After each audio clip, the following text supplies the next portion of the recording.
Welcome back to my YouTube channel. And as planned earlier, this presentation is the continuation to my earlier presentation, which completes the first three chapters of Volume 2. Now, in this presentation, I will explain, provide a summary, provide analysis and important quotes from Chapter 4 of Volume 2. So, without wasting any time, let us start the presentation.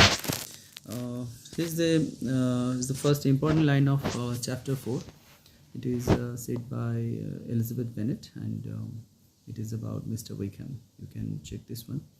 So Miss King is actually that woman I referred to earlier, which Wickham found to be interesting because she inherits almost £10,000. And let's move.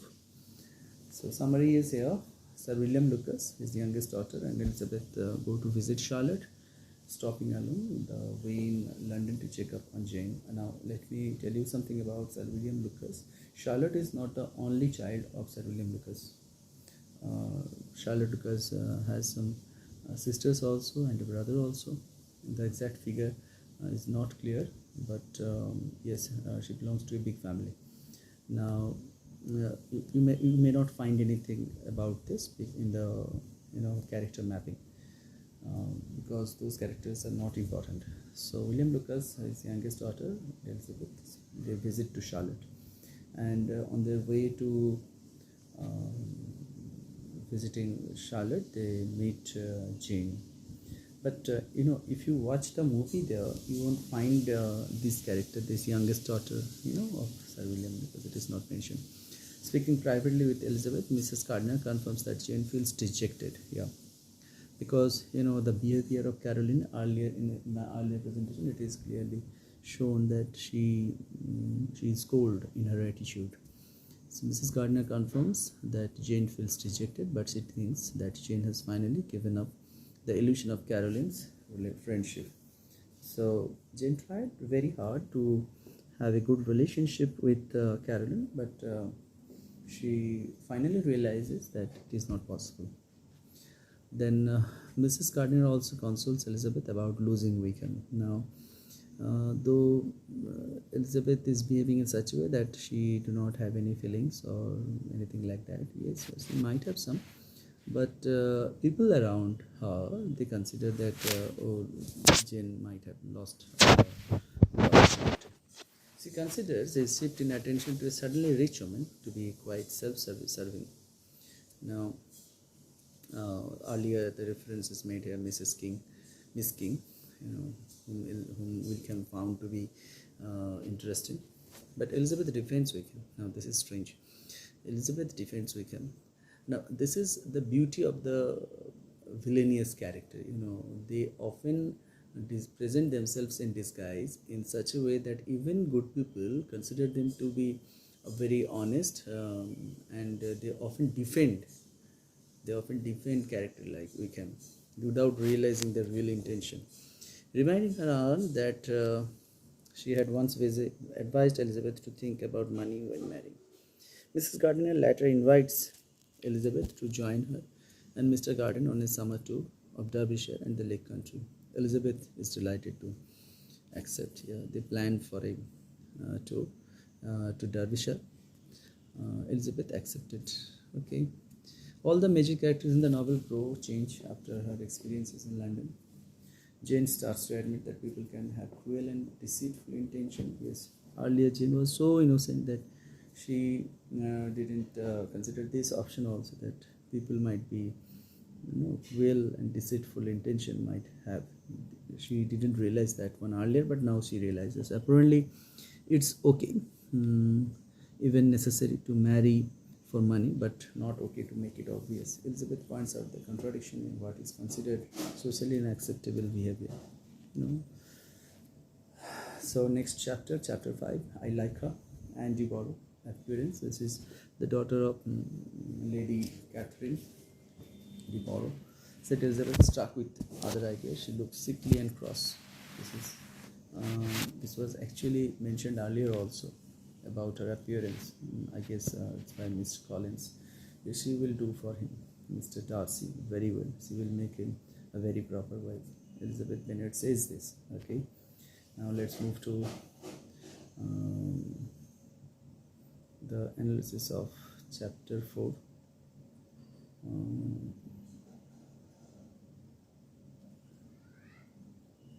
so this is the important lines of chapter 5. Please excuse me, that was a mistake. Summary of chapter 5. Elizabeth, Sir William Lucas and his daughter arrive at the parsonage home of Mr. Collins in Charlotte because Charlotte invited her.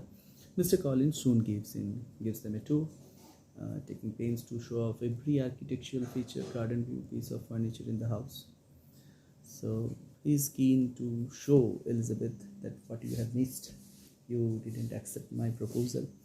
So see how beautiful my home is. It is kind of typical behavior from the character of Mr. Collins. Now Charlotte is embarrassed by her husband. She hides it well. Charlotte is not happy with the way Mr. Collins is behaving. She takes Elizabeth on a tour of a neatly arranged home, and Elizabeth realizes that Charlotte has made herself a comfortable life here. Yep. Though earlier Elizabeth criticized Charlotte for marrying someone for money, but Charlotte successfully presents that now she has a very comfortable life. The next day, the arrival of a carriage at Rosings containing the young and sickly Miss Deborah causes a great commotion. Everyone is invited to dinner at Rosings. Now Rosings is a place where Lady Catherine Deborah is staying. Her mansion is over there. Elizabeth marks that the sickly Miss Deborah will make the perfect wife for Darcy. This is actually kind of sarcasm here. She is actually taunting. Analysis: a personage home in the home given to Paris clergyman, but for a clergyman. Mr. Collins is obsessed with rank and riches. Normally, people who is affiliated with religion, they are supposed to have a very humble life. But Mr. Collins is different. He is obsessed with rank and riches. He seems to have things only in order to show them off. Yes, he has a typical tendency to do this. Now, not only Collins, you will find characters like Collins around us. They normally, but typically try to show off how wealthy they are, how powerful they are, how politically connected they are, how influential they are. This is a tendency, and this is very common behavior. Elizabeth realizes that while Charlotte's choice may mean that she doesn't have love, she has found contentment, obviously. And then we have this appearance of Miss Deborah, a new character, the exact opposite of Elizabeth. She has all the class and wealth, but none of Elizabeth's beauty or intelligence. Yes, it doesn't guarantee that if someone belongs to a very rich family or a very wealthy family, then he will be beautiful or she will be beautiful or intelligent. No, that is not. Beauty or intelligence is something it's no God gifted. Cannot claim because you belong to a rich family doesn't make sense that you will obviously get beauty or intelligence like that. It's not. Now we are moving to chapter 6, no governess. This is said by Lady Catherine. Actually, it was happening in the dinner table, and she was inquiring about the family of Elizabeth. And when she was informed that Elizabeth Elizabeth's are 5, sisters, and they were brought up without any governess. Then this is the custom actually of you will find reference to that children are kept under the governess, and she take care of the children and provides all the necessary things to the children. Actually, it is not their mother, it is their governess, especially in case of if you belong to a rich family and if you're living in a place like England. Summary: Mr. Collins clothes as they prepare for the dinner. Obviously, he's a kind of person who love to shop. He condescendingly tells Elizabeth not to worry, that her best dress is simple because Lady Catherine likes to have the distinction of rank preserved. You will find what happens there. At Rosings, they meet the haughty Lady Catherine, and I can imagine the first time the appearance of Lady Catherine is we are having her. and the way she presents herself, that is clear that she is a haughty lady whose conversation consists entirely of commands and strong opinions. She doesn't like someone giving, you know, giving their opinions. She would definitely love to give her commands or options, but she's not very comfortable with the idea that someone else is answering her back. Mr. Collins and Sir William Lucas suck up to her, agreeing with everything she says. He is Jihujut type here. Miss Deborah is uncommunicative and dull. She is sitting by her and she is not speaking, and it appears she is dull. Summary: lecturing Charlotte about how to run her household, Lady Catherine asks Elizabeth a series of invasive questions about her family. I told you earlier from that comment, she was looking for some answers. That what kind of what what is the family? What is the condition of the family of Bennets? She disapproves of Bennet's choices, educating their own daughters, failing to provide musical training is astonished that Elizabeth answers so pointedly, offering her own opinions to counter Lady Catherine's. I told you earlier that she is not happy with this idea that someone is answering her back, but Elizabeth did that very well. And then we have the analysis. Class rank is not about personal substance, it is all about outwardly and arbitrary. You can see that Lady Catherine has more pride than anyone in the book. Yes, she is the most proudest woman, I feel. She is also friendless and can only interact by commanding people. Enjoying such privilege or enjoying so much wealth and power, she do not have any friend with her. Rather, she loves to give command to people. Lady Catherine likes Darcy, believes in a set of accomplishments for women. In contrast, Elizabeth is self-made and proud of having determined her own character. Now, whatever we have here, like Darcy believes in a set of accomplishment for women. In contrast, Elizabeth is also a self-made character and she is determined her own character. Now we are moving to chapter 7. Now what he got, Elizabeth soon perceived that though this great lady was not in commission of the peace for the country, she was the most active magistrate in her own parish here. Some people behaves like this. This is said by the narrator. You will please go through the comment here. You will understand what kind of person Lady Catherine de Bourgh is. Now we are moving to summary. Completely satisfied with his daughter's situation, Sir William Lucas departs. As a father, he is quite happy that her daughter is living a very comfortable life. Elizabeth and Charlotte pass the time in a drawing room, conveniently separated from Mr. Collins' room. Now, this is a separate room which is provided to Charlotte to spend some time of her own. It's a private time. Mr. Collins will not interfere in that. So you can understand that what kind of life Charlotte is living there. She has her own room, personal room, where she can spend time with others, means her friends. Their dinners at Rosings continue. Yeah, obviously, they are visiting again. Lady Catherine also visits them at the personage, though seemingly only to dispense advice about everything she notices. She is like, supervising that.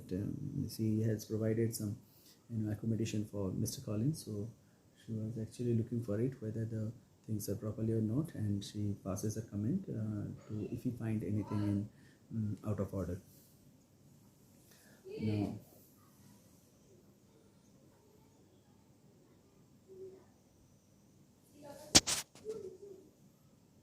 wait for a minute.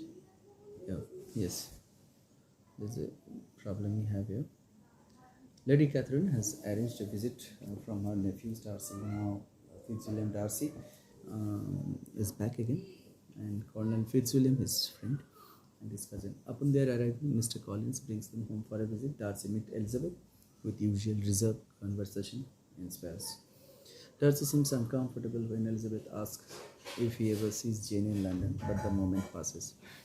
Um, Somehow Elizabeth realizes Darcy is responsible about the fate of Jane, and he might have played dirty behind her back about Jane and Mr. Bingley. Analysis we have here: Charlotte's continued in marriage is based on being separate from Mr. Collins as possible. Lady Catherine believes so strongly in her high-class superiority that she thinks nothing of telling lower-class people what to do. Lady Catherine wants nothing but the best for Darcy, which of course means her own high-class daughter. Actually, she thinks about it. Elizabeth's prejudice towards Darcy for breaking up Jane and Bingley remains, and Darcy's reaction shows her attack is on target. Yeah, this is when Elizabeth questions Darcy about Jane. The reaction can be seen on Darcy's face, and from that reaction, Elizabeth was convinced that yes, Darcy is actually responsible behind the breakup or separation of Bingley and Jane. So that will be all for in this presentation. I hope you understand all the points, and I tried my level best to provide you suitable presentation over here. I hope you like it. Please do like, share and subscribe my channel. Thank you.